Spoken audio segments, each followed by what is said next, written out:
When you think of African American or Black History Month, we often remember images of the late Reverend Dr. Martin Luther King Jr.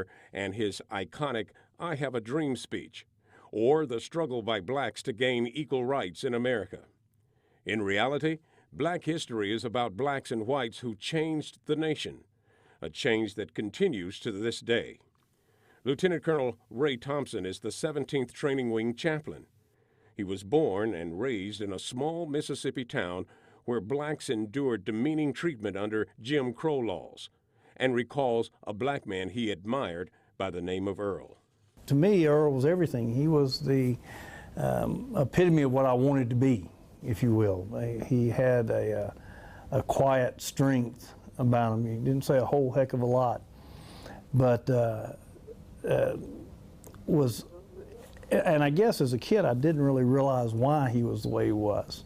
I mean, he's very quiet. He was very respectful, very humble. And I think probably looking back now, a lot of that had to do with the Jim Crow, as you mentioned. It had to do with the fact that he was a black man in the South, that you didn't look somebody straight in the eye, that you always were your head down. But I just thought that's what a man was supposed to be. Chaplain Thompson says he recalls the time when there were separate waiting rooms for blacks and whites. He remembers drinking water from a fountain that was labeled for blacks, and how the water didn't taste any different.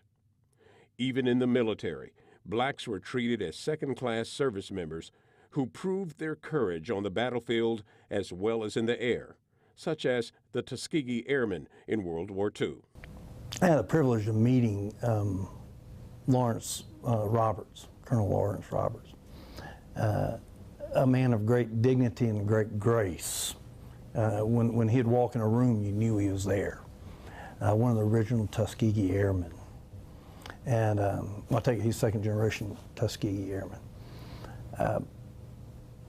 The guys back then they didn't think they were able to fly an airplane, that they were functional enough to fly an airplane. Where now 2nd Air Force has an African American general. Are we colorblind? Probably not.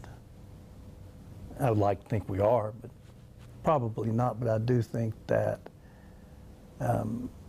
we've come a long way from where we were. Chaplain Thompson recalls how on one occasion, while attending an annual meeting of his church's denomination at a hotel in that small Mississippi town, his granddaughter decided she wanted to go swimming. What was interesting that day is at the hotel, my granddaughter, at that time would have been 7, 8 years old, wanted to go swimming, so we went swimming.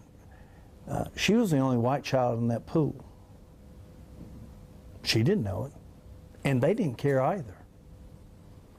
And I thought to myself, I think that's what heaven's going to look like, that nobody sees what color they are. They're just having fun. Gary Jenkins, Goodfellow Air Force Base, Texas.